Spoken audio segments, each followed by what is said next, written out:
Hi, good evening. Hope you're all doing great. Today we're learning Maseches Bava Basra, Daf Tzadi, and we're starting 5 lines from the bottom on Tzadi Hamid Beis, and we are discussing a very halacha lemaisa hilchos brachos shaila that's going to come up over the course of today's blot. Amar Rav Yehuda, yayin hanimkar b'chanus. When you sell wine, and it's the type of wine that's sold in the store, it's an inferior type of wine, possibly on the verge of turning already. That's how the Rishonim explained it yesterday, and that is how the Rishonim explain it over here. If you take a look in the Rashbam, about 15 lines or so from the bottom of the page, first word on the line is Mishum, and in the middle of that line, it's the lowest quality of all of the wines, and it's not so gishmak. So what's the bracha on not gishmak wine? It's still wine because it's called wine. It's called. There's what yesh ladun. That's probably the case. So we'll see in the Lamdas on Tzadi Vav Amud Aleph, a very deep machlokes. That's a discussion. So what's the halacha there? Mavarchen Allah bore priagafen. It gets its typical bracha. It was wine. It still is wine, and we give it the typical bracha. For Rav Chizda Amar gabe chamra de akrim lamali. When it comes to wine that is akrim, which literally translates as having a film on the top, I don't know what that means, but if we look in the Rishonim over here, de akrim, we'll see that it's not such a tasty little drink over here. De akrim, says the Gemara, igra bilaz hainu yain kose. So look at this play on words. The word igra, yain igra, vinegar. So it seems to be that I'm pasting together because that's actually what seems to be happening in the Hagos V'Tzionim over here, because it says that igra is chometz. So the igar, the second part, yayin igar, vinegar. So I actually think that's what's happening over here, that our modern word of vinegar is yayin that was igar. The French word of igar. Do you know what the French word is? Does that ring a bell? Igra? So that's what he says over here. Igra bilaz hainu yain kose. So that could just be a fun little play on words here. But anyways, Rav Chizda is not having it. He's like, if it started to taste like vinegar, why are you making a bore priagafen? It should be a shahakol. And he brings a raya brura to this. Meisvei, the Gemara brings a brisa which can be found in Maseches brachos. Al hapas she'ipsha. If you have bread that's molding, al hayayin shehikrim, our verb over here, the wine that is becoming vinegary, al tavshel she'avra tzuraso, and on a food that no longer looks the way that it should, omer shehakol niyeh bidvaro. So I don't understand. Why would you say with the yayin of the chanus that you're still making bore priagafen? You should change your bracha and you should be making a shehakol. And the Gemara understands that this is a clear machlokes between Rav Yehuda, who says it's a typical bracha, bore priagafen, and Rav Chizda, who says you make a shehakol. Amar Rav Zvid, mo de Rav Yehuda bepurtzima de mizdaben akarnasa. He says that when it comes to purtzima, that it's mizdaben akarnasa. What does this mean? This means that wine that is sold on the street, it's purtzima de mizdaben akarnasa. It's sold at the corner. This is worse than the chanus. This is already like bootleg liquor that somebody, kind of managed to arrange. This is already lower. Rabbi Yehuda's moda in that case. So basically in Rabbi Yehuda, there's 3 levels. Rabbi Yehuda has regular wine, yain of chanus, which he still holds. It's different, but still bore priagafen. And then he has the wine that is mizdaben akarnasa, the street wine, that's already shehakol. There he's not. So there are some wines that are probably so bad, even out of the bottle, that they're probably even shehakol. There probably are such wines. We're going to discuss on the Amud Beis, on Tzadi Vav Amud Beis, what the ratios are of appropriate wine, where once it waters down too much, now you've lost your ability to say that the bracha is bore priagafen. So he agrees. Okay, so we have this machlokes with the caveat of agreement with the purtzima. The word purtzima itself is interesting, based on the Rashbam over here, 7 lines from the bottom of the page. Purtzima. Look at the second line, 1 line lower. Ubepirush Rabbeinu Chanan al garas bepartsufa shenishtane mariso upartsufo mitoch shiro harbe. The Rabbeinu Chananel is giving a parameter where a food status should change. And that is not only flavor, But when it no longer looks the way that it's supposed to look, you can no longer make its original bracha. I don't know what wine looks like when it changes, but let's say it gets browner. You see the grape juice bottles that sometimes stain the plastic, you know something's wrong at that point. So is that partsuf? Does color count as partsuf? But my point is that the Rabbeinu Hananel is giving us a measure. He's giving us a parameter, a halachic parameter when brachos change. And he says the partsuf has to change. Something has to look different with the food. Cognac. What about it? It's made from wine, but it looks like whiskey. It's lighter. It looks like Scotch whiskey. It's like a brown color. So it's like is it more see-through cognac? I don't know if I've ever had it. Imagine like a shot of Scotch. Oh, it looks like regular Scotch. I believe it's charcoal. It's definitely shahakal. Well, either way, the watered down level, I'm sure it's so watered down relative to the wine. I mean, we'll see on the Amud Beis that it's 3 parts water to 1 part wine is considered borei priagafen. Any dilution that's less than that, that's more watery than that, is shahakal. I'm sure cognac has got to be more watered down. I don't know how it's made. In a fifth. What? We passed in a fifth. Yeah, we'll have to see how it comes out in the Gemara. I didn't see that here, but There's one of the grape juices, kind of has a grape juice, a light grape juice, but pretty much all it's done is kind of water. it says on that bottle, birchaso, borei priagafen. So they must have figured it out. I don't know. Or they use a grape that has a lighter punch, you know, that I don't know. The ratio of actual wine has to be, again, Joe may be right in Psak, I don't know, I didn't look it up. But the Gemara and Rava says it's 3 parts water, 1 part wine.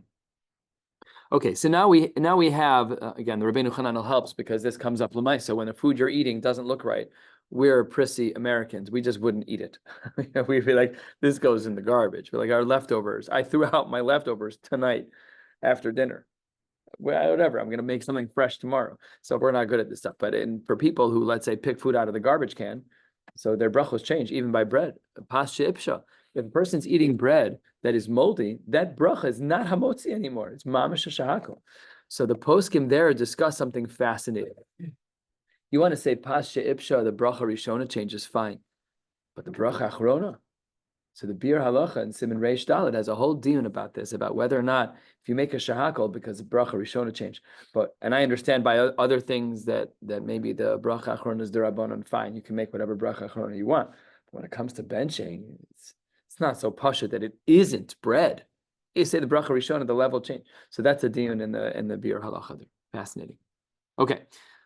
Somewhere it's exciting when we talk about halachos that I know about, 95% of Shas, I'm like in the clouds, So that's what the Gemara says over here. Now let's analyze Shitas Rav Yosef in regards to how he holds about Yain Dechanus. We are 2 lines from the bottom on Sadi Hamid base.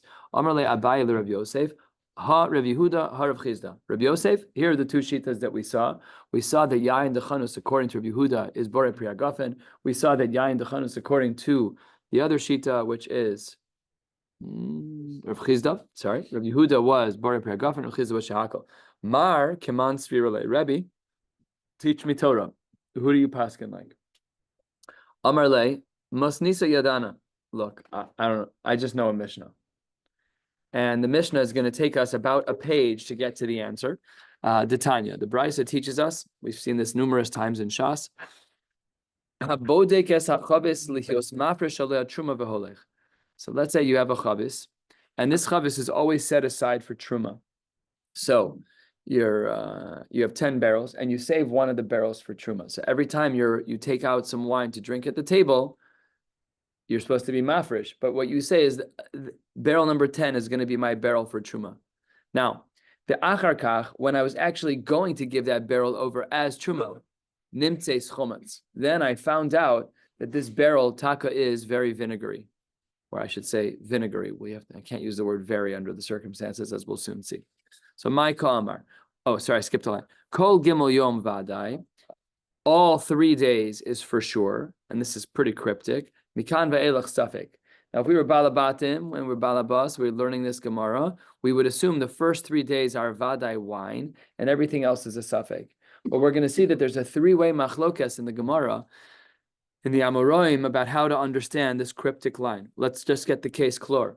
we're talking about that 10th barrel, which you set aside for Truma. And you've been setting aside Truma for 10 days, whatever. And by the time you give over the Truma, the barrel has turned. And this cryptic line is, all 3 days are a vadai, everything else is a suffix. So, my ka'amar, how do we understand this cryptic line? Says the Gemara as follows. Amar Rav Yochanan, Tzadi Vavam at Aleph, 4 lines down. Hachi ka'amar. This is what the Gemara means. Kol gimel yamim harishonim. The first 3 days that you're going to be using it as truma, no problem, vadai yayin. Mikan va'elach, but from here on out, suffix. I don't know how long it takes for our wines to turn. Our wines are pasteurized, I think. I think all of our wines are pasteurized. So ours are probably going to last longer because there's no bacteria floating in there, at least not in the beginning. So the Gemara assumes one pshat, and this is the pshat of Rav Yochanan, is that the first 3 days are vadai wine. Once we hit day 4 and on, mikan va'elach suffix, there we don't know if it's going to be vinegar yet. My taima, and here we get into a machlokes amoraim that's very deep in logic and may not be so scientific. My taima, why is it that Rav Yochanan learned this brisa that way, to say that the first 3 days are vadai wine and the remaining days are suffix? Says the Gemara Chamra, wine me'iloi akar. When it begins to turn at the top of the barrel. That which is most exposed is going to be the one that turns first. The high, and this guy, te'ime velo akar, when he tasted it, it hadn't turned yet. And im tim salomar, and if you wanted to say the opposite, that basar de te'ime akar, that immediately after he tasted it, it started to go bad. So then we're in the following category of havarecha chala v'ta'am chamra. He tasted it. It smelled a little funky, but it tasted fine. I've made havdalah on wine like that before, where I take the cork off and what hits me is it's not so good, but it tastes normal. It's close enough to normal that I'm not a connoisseur by any stretch of the. I only drink Bartanura, so I don't know from wines, but it tastes relatively normal to me. So when we're in this category, and this is the Ikar Machlokes, when we're in this category of Reicha Chala v'Tamei Chamra, where the smell turns a little vinegary, but the taste is normal, what's the din? The Kol Reicha Chala v'Tamei Chamra Chamra. That when we have a case scenario that it smells like vinegar a little bit, but it tastes like wine. So because that's the case, therefore, even had it been that it started spoiling right away, still, Kol Gimel Yom is a vadai that it's considered wine, and the bracha would be Borei Pri Hagafen. All of this is approach number 1 in the brisa. Rabbi Yeshua ben Levi Omar, Kol Gimel Yomim ha'achronim vadai chometz. Let's say you spent a week holding on to this barrel. The last 3 days, so days 1, 2, 3, 4, 5, 6, and 7 are a different category. The last 3 days are vadai chometz, mikan ulehalan, from days 7 downwards to 1, that's a suffix. There are no vadai yayin days, according to this second approach of Rabbi Yeshua ben Levi. My taima, and he has an opposite rationale from Reb Chizda, from Rav Yochanan, excuse me. We're a third of the way down on Tzadi Vav Medal. Chamra, when wine begins to turn, mitatoi akar, it becomes bad from the bottom of the barrel going upward. I don't know what the Maseches is Lamaisa. I don't know, do all the molecules turn at the same time? I don't know. Is it based on how close it is to sediment? We don't have sediment in our wine anymore. What we have is so purified, we don't really know. But he holds, Rabbi Yeshua ben Levi holds that wine starts to spoil from the bottom. The amor akar velavadaite, and because it starts to spoil from the bottom, what I tasted was from the top.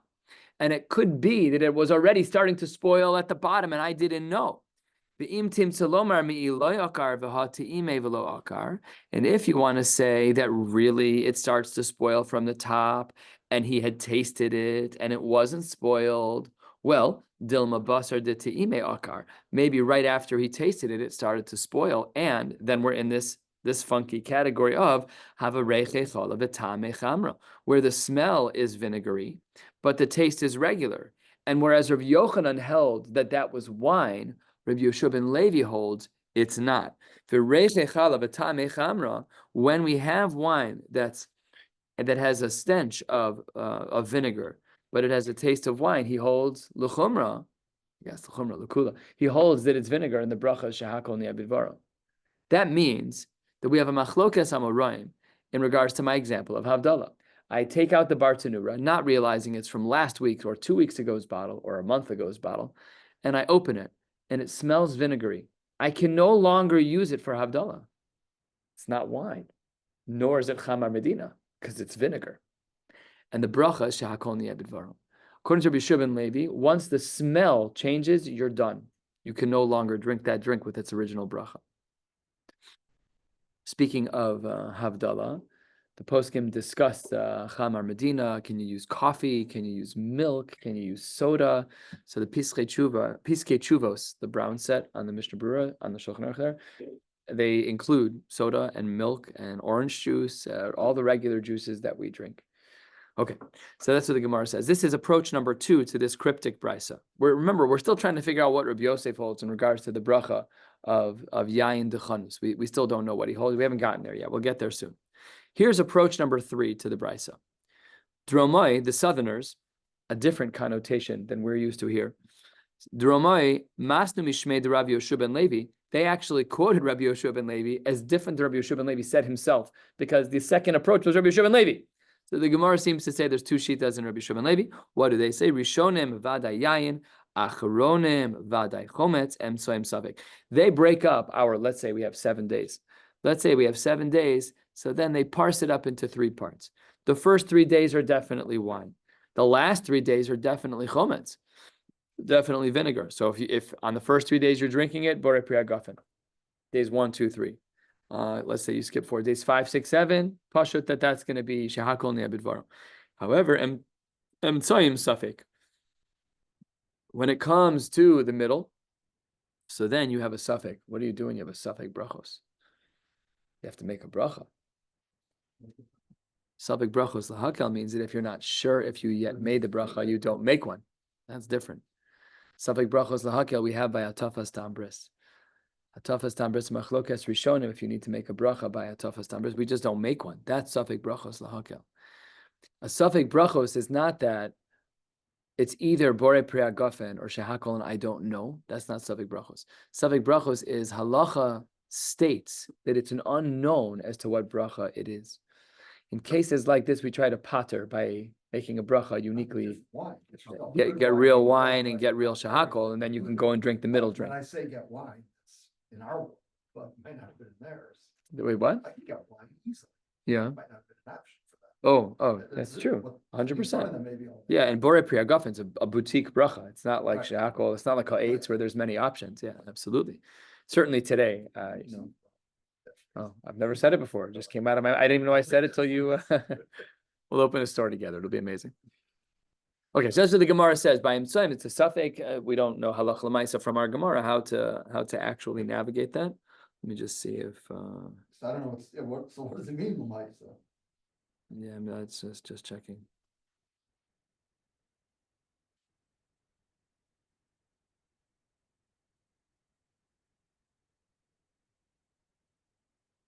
I don't know.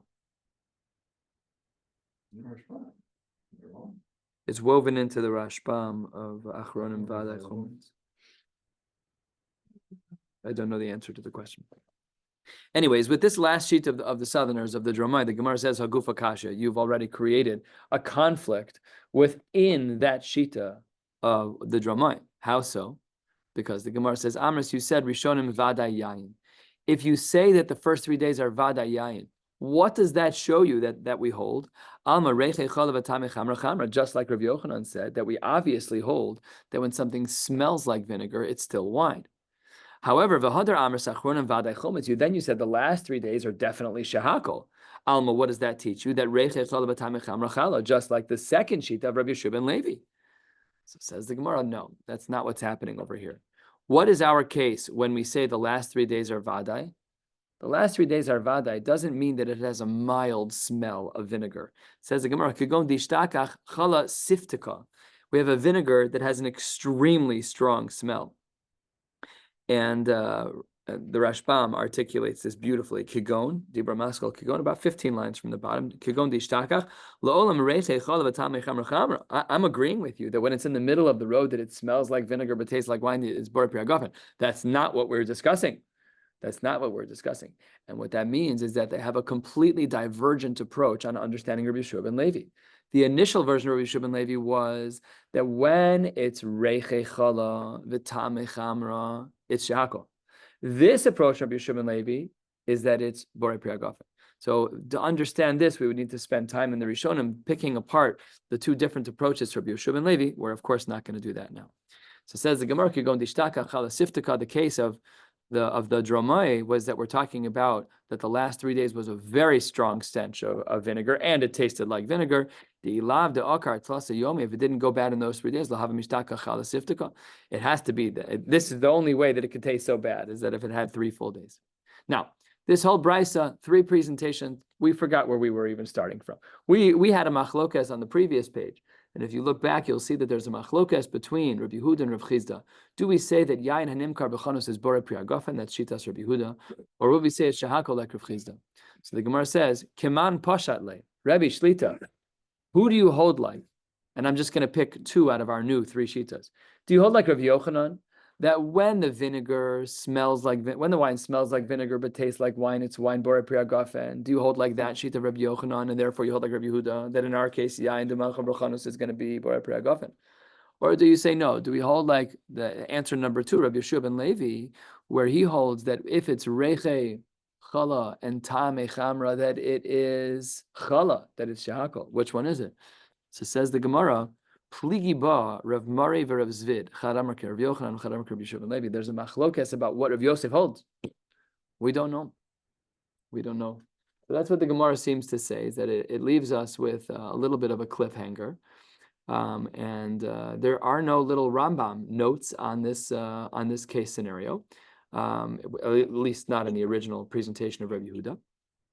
Halacha l'maisa, we seem to paskin this way, that when things are in the middle of the road, this if it's reiche, chala, and ta'amei chamra, that we do make the initial bracha. But again, we have to really dig in, because even the Rabbeinu Chananel that we saw in the Rashbam says, what about the partsuf? Does it look different? Like, let's say a person was willing to eat curdled milk. Again, so they're both shahakol, but I'm just saying in theory, if you could have a food that really changes its partsuf, you have an apple that looks like. I'm guessing our standards. Oh, they are, but the halachic standard. I'm not really sure what. But the halachic standard wouldn't what care. Wine, I mean, much as I've opened the bottle and you just said you have, it's never been vinegary.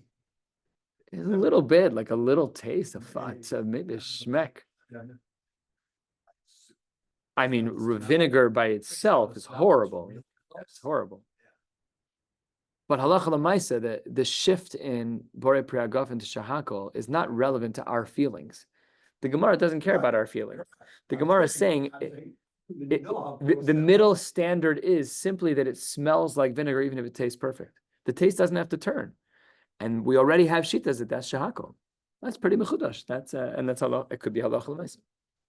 Okay, next we're at the 2 dots, 3 lines from the bottom on Sadi Vav and Aleph. Says the Gemara. Itmar, we have a Mamoraim discussing this. Let's talk. We're in the Bavas right now. We're talking about Nezikin. Let's say I sell you something. I sell you a bottle of wine, and then it becomes chametz. I should say, it became vinegary. So says the Gemara. This is a machlokas Amoraim. Amarav kol gimel yamim harishonim b'rshus mocher. First 3 days, that's on me as the mocher. If I sell you a bottle of wine, I am the responsible party. That means I sold you something.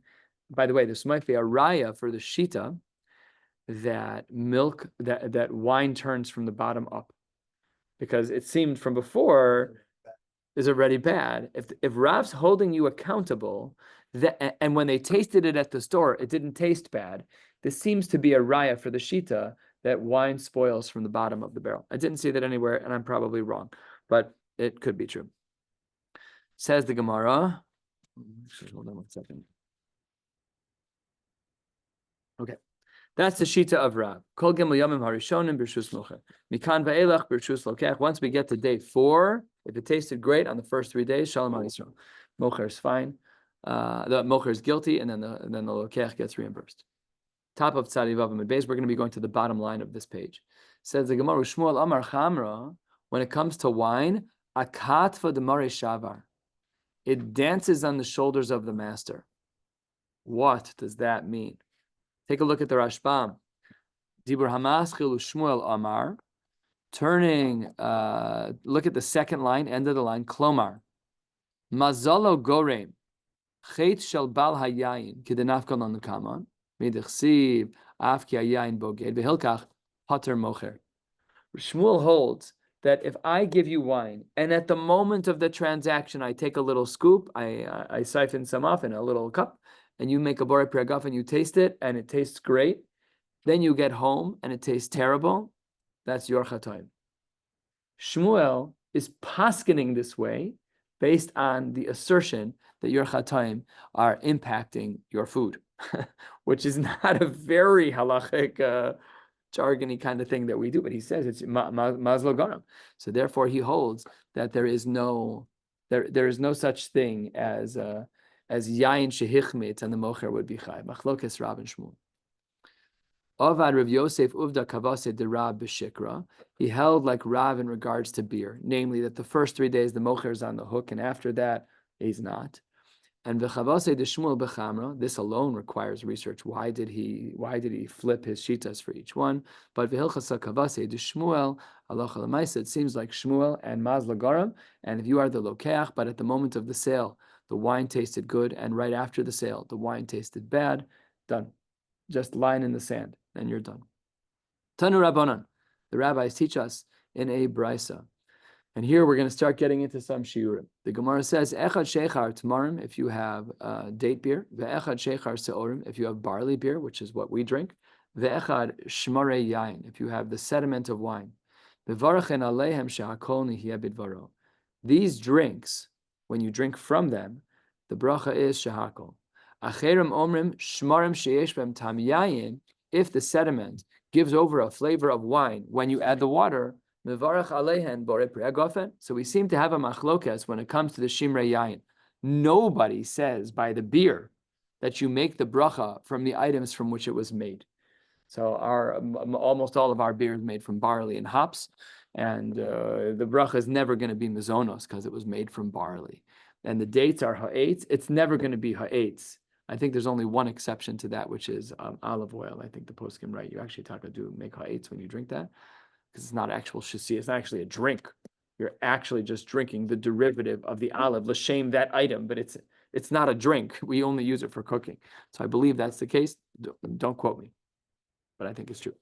Third of the way down. Rabbi Ver Yosef, Damar Tarvahu, they hold, ein halacha ke'acherim, we don't hold like acherim. So namely, if you have a grape drink, the fact that it has a ta'am of grape doesn't mean that it's actually grape. So let's say I buy a drink in the store called grape drink, and it says in it that it's 5% grape juice, and it taka tastes like grape juice.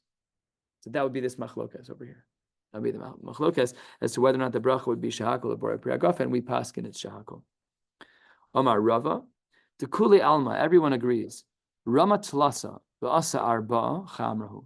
If I take 3 measures of wine and I pour it on top of water, sorry, let me be super clear. Rama tlasa, if I take 3 units of water and I put it over sediment of grapes, and the result is arba'a, now I added 3 and it extracted from the grapes another unit of equal measure. So it's 3 parts water, 1 part extraction from sediment, chamrahu, and the bracha is borei priagofen. Rava l'taime. What's Rava's rationale? We've seen this before numerous times. To Amar Rava, kol chamra de lo dare al chad tlas maya. Says the Gemara lav chamra. The ratio has to be pretty specific. It can't be more watered down than 3 parts water and 1 part wine. If Rama tlasa ve'asa tlasa velo klumhi, if I put in 3 on top of the sediment, and the result is 3, right? The same volume of water is extracted, but now it tastes like wine because I poured it over sediment. So that's not a 3-to-1 ratio. Well, it's just a little shmek. Just you got a little flavor, a little tom. So says the Gemara, that's still shahakol ne'abidvar. That's velo klumi. Kipligi, what's the machlokes that we have over here between the Tanakama and Acherim. So the Gemara says, Ki pligi de Rama Tlasa, the Asa Tlasa Upalga. That's if I put in 3 units of water on top of sediment, and what's the result? 3.5. So that's not enough wine, right? Because the wine is 1/2 unit against 6 units. So that's a 1-6. That's not enough wine to create. So this is a machloket. This is our machloket. That was the case I gave with the grape drink. It's the same thing. Let's talk it out. The Rabbanan Savre, the rabbis are of the opinion, Tlasa Ayil, Tlasa Nafik, Pashlahu Palga, that really 3 went in, 3 came out, and there's a little bit, there's a half extra, and there's only a half extra. Upalga b'shisa palge maya v'lo klumi. He says you didn't hit the ratio. You didn't hit the Rava ratio. The Rava ratio is that it has to be 3 parts water to 1 part wine. Here you have 6 parts water to 1 part wine. That's way too watered down by a factor of 2. For sure, that's going to be shahakal. And then the Rabbanon have a crazy svara, and we're going to close with this. The Acherim Savre, we're 3 lines from the bottom of Tzadi Vav Amud Beis. The Acherim Savre, Tlasa O, you put in 3. You put in 3 of water. What was the result? Trenu Palganafik, 2.5 of the 3 came out. And Pashle Kuza, and unrelated, there's a separate amount of wine. The Kuza, betray upalga chamra ma'al yehu. He holds that if you put in 3 and get out 3.5, there was some kind of magic that happened over here, that the sediment extracted a cup's worth, 1 whole unit, not a half of a cup, but of the 3 that you put in and the 3.5 that resulted, it's not a half that is wine. It's a whole that is wine. You lost water. It basically, the Rishonim explained, the water swapped inside the sediment with wine, and the wine came out. And therefore, he's of the opinion that it is a chamra ma'al yehu in the brachas borei priagafen. So we'll stop right here. And the Mir Hashem will pick up tomorrow night at the very bottom line of Tzadi Vav Amud Beis. Wishing you all a beautiful night.